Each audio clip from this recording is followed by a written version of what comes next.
सुरार्चिताय देवादिदेवाय नमो जिनाय देवादिदेवाय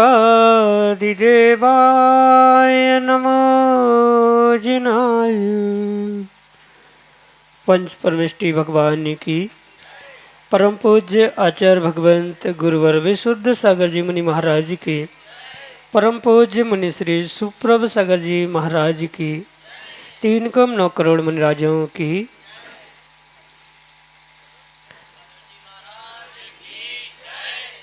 निर्ग्रंथों का जो जीवन होता है वह सदैव स्वपर कल्याण के लिए ही होता है।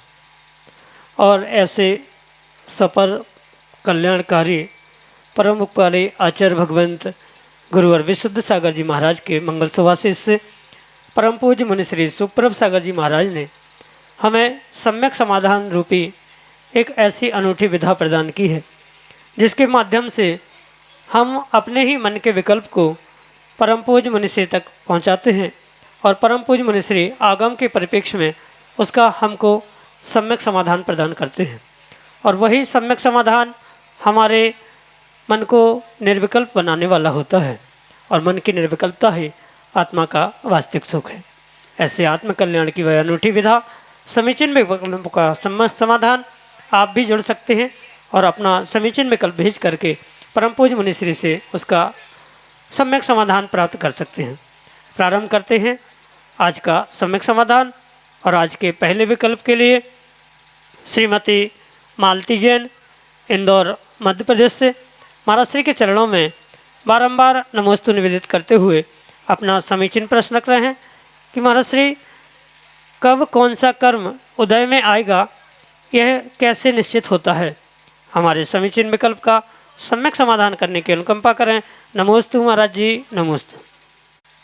ओम नमः सिद्धम। परम पूज्य आचार्य भगवान गुरुवर विशुद्ध सागर जी महाराज की परम पूज्य मुनि श्री सुप्रभ सागर जी महाराज जी की। आचार्य भगवंतों ने 4 प्रकार के बंध कर्णानियों की अपेक्षा से कहे। प्रकृति, प्रदेश, स्थिति और अनुभव। उनमें से जो स्थिति बंध होता है उस स्थिति बंध के कारण से ही कर्म की स्थिति नियत होती है। मतलब कब कौन सा कर्म उदय में आने वाला है, उसकी आबाधा काल की स्थिति क्या है, उदय में रहने की स्थिति क्या है, कितने काल बाद उदय में आने वाला है, ये सब कुछ वह जो स्थिति बंध है उस पर ही निर्भर करता है। कहने का मतलब ये है जो स्थिति कर्मोदय की, कर्म उदय में आने की या कर्म सत्ता में रहने की आदि जो कुछ भी होती है वह जीव अपने स्वयं के पुरुषार्थ से ही प्राप्त करता है। मतलब जैसे 4 प्रकार के बंध की व्यवस्था हमने समझी, प्रकृति, प्रदेश, स्थिति और अनुभाग। ये चारों प्रकार के कर्म बंध को जीव स्वयं के ही विवेक से या अविवेक से प्राप्त करता है। जैसा जैसा जीव पुरुषार्थ करता है वैसा वैसा ही उसका फल वह स्थिति, अनुभाग, प्रकृति, प्रदेश आदि के रूप में प्राप्त करता है। आचार्य भगवंतों ने लिखा, जोगा पैड़ी पदेसा ठिदी अणुभागा कसायदो होंदी। मतलब स्थिति और अनुभाग ये व्यक्ति अपने कसाय के निमित्त से ठिदी अणुभागा कसायदो होती, यानी कसाय के निमित्त से स्थिति बंध और अनुभाग बंध होता है। अनुभाग का अर्थ होता है कितने प्रतिशत किस प्रकार से वह उदय में आएगा और कब उदय में आएगा ये निर्धारित करने वाला मात्र स्थिति बंध होता है। यानी माना कि किसी जीव ने आज कर्म किया, आज पाप किया, तो उसको उदय में आने के लिए उसके भाव कैसे थे, किस प्रकार से उसने उन क्रियाओं को किया था, मन वचन काय की उन क्रियाओं से वह कैसे किस कार्य से संलग्न था, इस पे डिपेंड करता है कि उसकी स्थिति क्या बनती है, कितना काल उसका बनता है।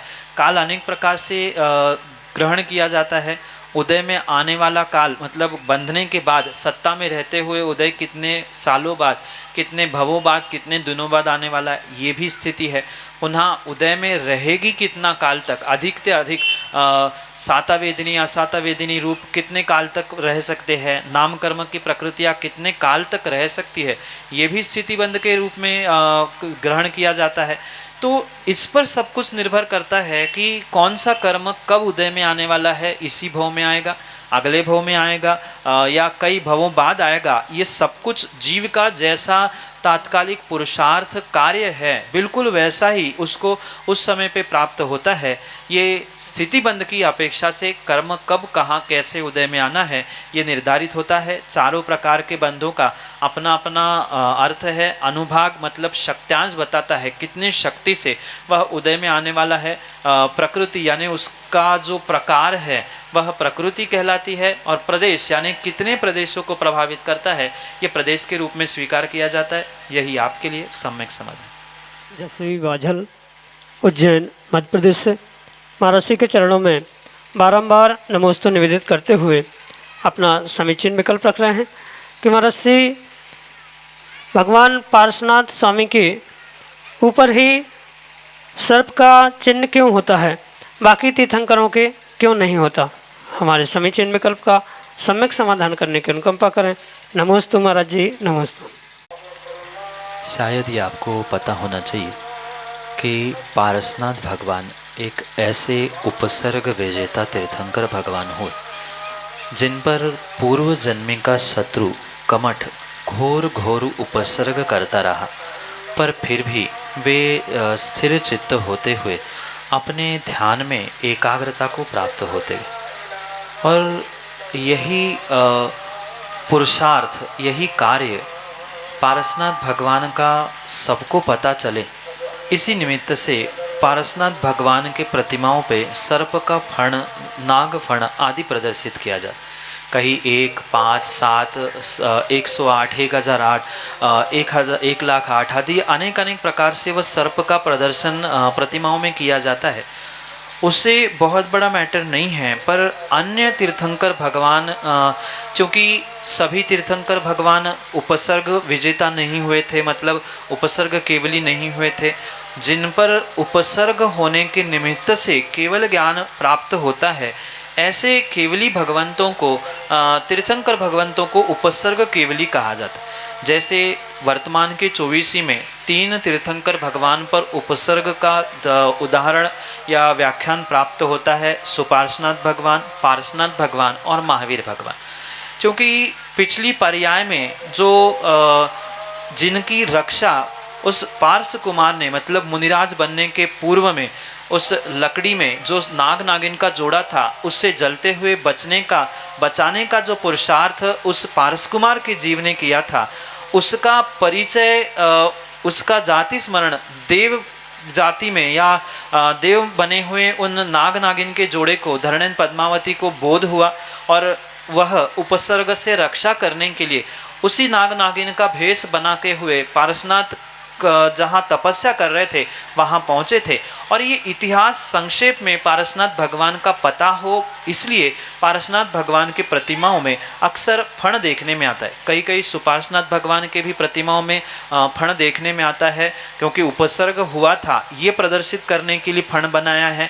एक आध दो जगह महावीर भगवान के भी प्रतिमाओं में सर्प दिखाया गया है, पर औचित्य वहाँ समझ में नहीं आता। पारसनाथ भगवान की जो 10 भव की कथा है, उस 10 भव की कथा में जो पूर्व जन्म का उसका भाई कमठ था, उसने जो उपसर्ग किए उसके कारण से उसकी रक्षा करने के लिए जो धरणेन पद्मावती वहाँ सर्प सर्पणी का नाग नागिन का रूप बनाते हुए उपसर्ग दूर करने के लिए पहुँचे थे, आदि सभी कार्यों के निमित्त से वह इतिहास संक्षेप में पता हो, इसलिए पारसनाथ भगवान की प्रतिमा पर ही सर्प का चिन्ह बनाया जाता है, अन्यत्र अधिकांश रूप से नहीं मिलता। जैसे कि दो और तीर्थंकरों में भी कहीं कहीं प्राप्त होता है सुपार्श्वनाथ और महावीर भगवान, वो भी उपसर्ग का प्रतीक मात्र है, पर इतिहास पारसनाथ भगवान के ही निमित्त से मिलता है कि वह पिछली पर्याय में मतलब मुनिराज बनने के पहले जो नाग नागिन को जलने से उन्होंने बचाया था, वही जो देव बने थे, वही व्यंतर भवनवासी देव वहाँ आकर सुरक्षा करने के लिए उन्होंने वह रूप धारण किया था, और उसका प्रदर्शन करने के लिए मात्र पारसनाथ भगवान के प्रतिमाओं पे सर्प आदि का प्रदर्शन किया जाता है। यही आपके लिए सम्यक समझ।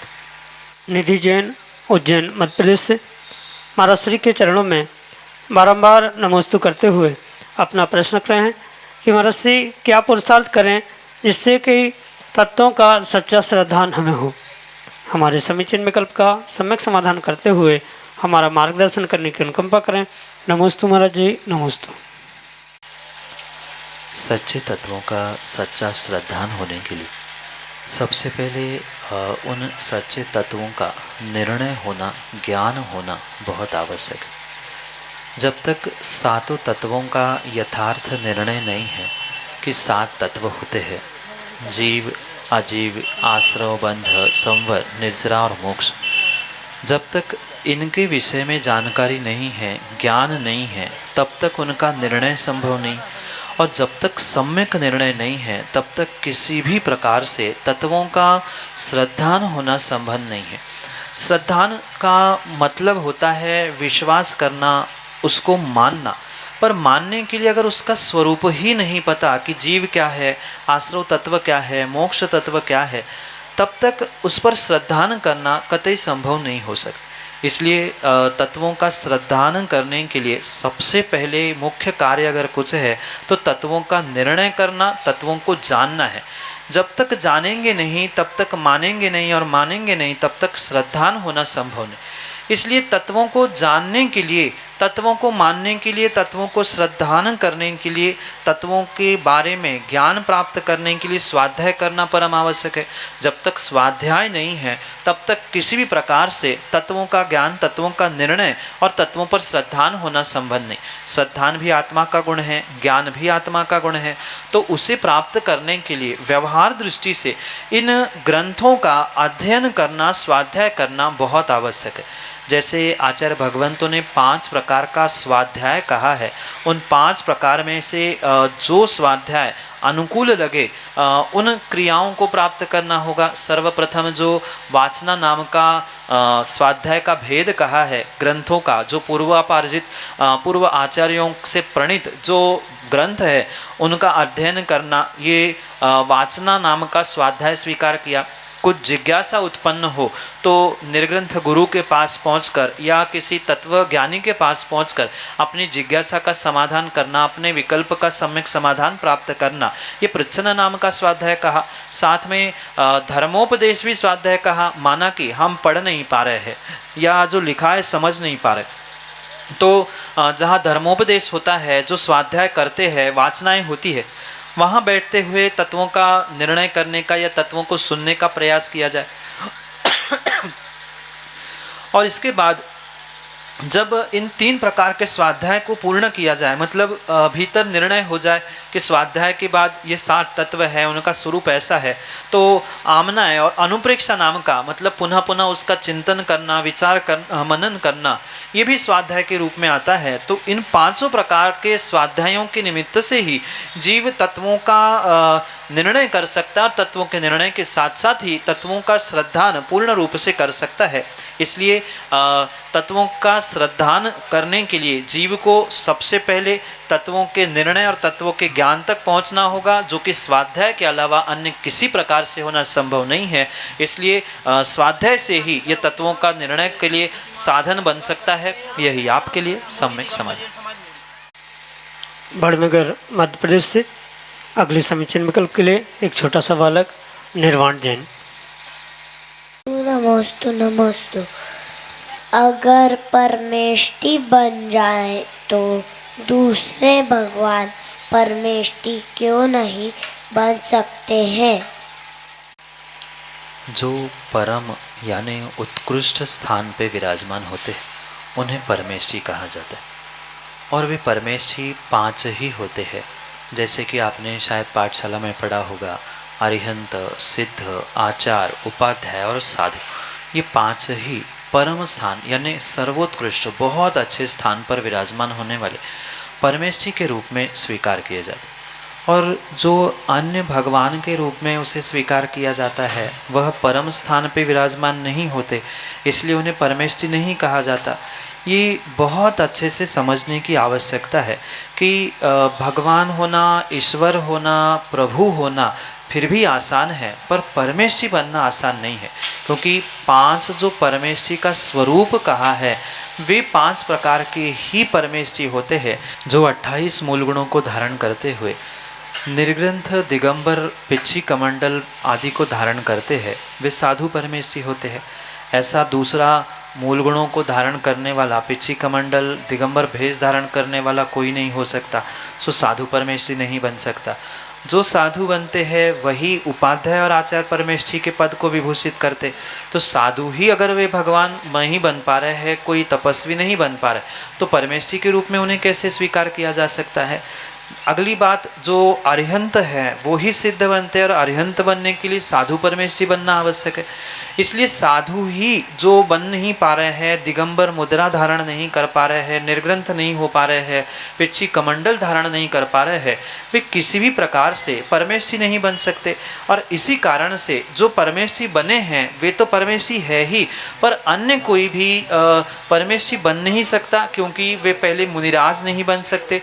जैसे आपने मुनिराज निर्ग्रंथ भगवान आदि को देखा है, वैसे अन्यत्र कहीं भी प्राप्त नहीं होते, इसलिए वे भगवान कभी परमेष्टि के रूप में हमें स्वीकार नहीं किए जाने चाहिए या प्राप्त भी नहीं होते।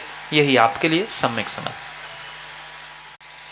प्रीतम जैन, मौड़ी, मध्य प्रदेश से अगले समीचीन में कल्प करें। गुरुवर के चरणों में त्रिवस्तु नमस्तु नमस्तु। हे भगवान, जब शांति धारा करते हैं मंदिर जी में तो कभी मुनि सुब्रतनाथ भगवान की प्रतिमा पे करते हैं, कभी महावीर भगवान की, कभी चंदापुर भगवान की। क्या नित्य प्रतिमाएं बदलकर शांति धारा करना सही है या गलत मार्गदर्शन प्रदान करें? शांति धारा का अभिप्राय अपने भीतर शांति धारण करना है। अगर शांति धारा करते हुए किसी प्रकार का विकल्प, अशांति उत्पन्न हो रही है तो वह शांति धारा करना किसी प्रकार से कोई सार्थक नहीं। इसलिए ध्यान रखें कि शांति धारा चाहे आप मुनि सुरतनाथ भगवान पे करें, चंद्रप्रभु भगवान पे करें, शांतिनाथ भगवान पे करें, उससे कोई भी प्रयोजन सिद्ध नहीं होता अगर आपके परिणाम शांत नहीं है तो। माना कि कई सालों पर हमने देखा कि शांति धारा के कलश को लेकर शांति धारा कहाँ करनी है, किस भगवान पर करनी है, इन्हीं बातों को लेकर बहुत सारा हुआपोह होता है, लड़ाई झगड़े होते हैं, इतनी सी बात की इतने सारे बतंगड़ बनते। तो वो शांति धारा करना किसी भी प्रकार से सार्थक नहीं है। क्या रोज़ एक ही भगवान पर शांति धारा करने से भगवान नाराज़ हो जाएंगे? क्या प्रतिदिन नए नए भगवान पर शांति धारा करने से भगवान खुश हो जाएंगे? भगवान को तो उससे कोई भी लेना देना नहीं है। ये तो श्रावक का, भक्तों का विवेक है कि हमें किस प्रतिमा पर अभिषेक करना है, किस प्रतिमा पर शांति धारा करना है। ये तो उसका निजी विवेक है, निजी श्रद्धा है।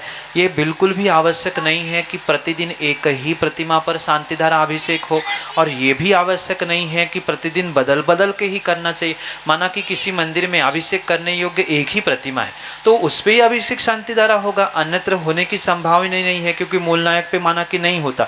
तो फिर वहाँ एक ही प्रतिमा पर हो रहा है तो वहाँ भी कोई पाप नहीं। और माना कि मंदिर में, वेदी में 15-20 प्रतिमाएं विराजमान है तो रोज एक एक प्रतिमा का भी अभिषेक करें, महीने में पुनः बदल के आए, या 2-4 दिन किया फिर नहीं किया तो भी उसमें कोई भी दोष नहीं है। ये ध्यान रखें कि भावों की विशुद्धि, परिणामों की शांति, इसके लिए ही अभिषेक शांति धारा होती है। इसलिए इन क्रियाओं में उलझ कर काम होने वाला नहीं है। कहने का मतलब ये है कि जिस जिसको जिसमें आनंद आ जाए। माना कि किसी को चंद्रप्रभु भगवान इष्ट लगते, तो वो जब भी शांति धारा करता है तो चंद्रप्रभु भगवान पर ही शांति धारा करने के लिए वो पांडुक शिला में या थाली में विराजमान करता है, तो कोई दोष नहीं है। किसी को पारसनाथ भगवान इष्ट लगते हैं, किसी को शीतलनाथ है, किसी को कुछ है, तो जो उन्हें अच्छे लग रहे हैं उस समय उनकी भावनाएं उससे जुड़ रही है, ऐसा कार्य करे, उसमें किसी भी प्रकार से कोई भी दोष नहीं है, पाप नहीं है। ये तो आपका और श्रावक का व्यक्तिगत निजी विवेक, सोच, श्रद्धा और भक्ति का परिणमन होगा कि हम किस भगवान को थाली में विराजमान कर रहे हैं और किस पर शांति धारा कर रहे हैं। इसलिए लगातार उसी पे करोगे तो भी दोष नहीं है, बदल बदल के करोगे तो भी दोष नहीं है। भावों की विशुद्धि के साथ, मन की शांति के साथ आप शांति धारा करें, यही आपके लिए सम्यक समाधान। दिनेश जैन आगर मध्य प्रदेश से अगले समीक्षण में कल्प करें। तो गुरुदेव नमोस्तु गुरुदेव, नमोस्तु गुरुदेव। कुछ प्रतिमाएं गुरुदेव बताते हैं, जब बुद्धबली सागर जी महाराज जी आने गुरुदेव के सानिध्य प्राप्त हुआ तो बताते हैं कि अपने निर्गंत पावन वीतराग भगवान की प्रतिमाओं में दृष्टि नाशा पे धरे। कुछ भगवान की प्रतिमाएं आंखें खुली हुई भी है और केस भी जो है के ऊपर केस झुंड बताया है, तो क्या प्रतिमा में दोष है या क्या है? यह सत्य है कि जो तीर्थंकर भगवान की प्रतिमा है वह वीतरागी ही होनी चाहिए, पर आँख खुली होने से या बालों का अन्य प्रकार से बनावट होने से भगवान की वीतरागता नष्ट नहीं होती। जो प्रतिमा विज्ञान है और जैसा जैसा इसमें बदलाव पूर्व काल से देखने में आ रहा है, वैसा वैसा उसमें बहुत सारा सुधार भी अवश्य होता हुआ देखने में आ रहा है। प्राचीन अगर प्रतिमाओं को आपने देखा होगा तो कई सारी प्राचीन ऐसी प्रतिमाएं हैं जिनकी आंखें खुली भी मिलती है। वर्तमान में भी कई ऐसी प्रतिमा हैं जिनके लंबे लंबे बाल दिखाए गए हैं, सर के ऊपर एक जटा जैसा स्थान भी बताया गया है। तो इन कार्यों से या इस प्रकार की प्रतिमाओं से उनकी वीतरागता नष्ट नहीं हुई है। वीतरागता मात्र इन बालों से, आँखों से, नाखूनों से नहीं होती, अपितु जो उनके अंतरंग बहिरंग परिग्रह की त्याग की जो भावना है उस पर उनकी वीतरागता और सरागता नष्ट होती प्राप्त होती है। तो इसलिए ध्यान रखें, जो निर्ग्रंथ भगवान या अरिहंत भगवान, सिद्ध भगवान भी होते हैं, उनकी जो प्रतिमा होती है कालांतर में उसमें बहुत सारे बदलाव हुए।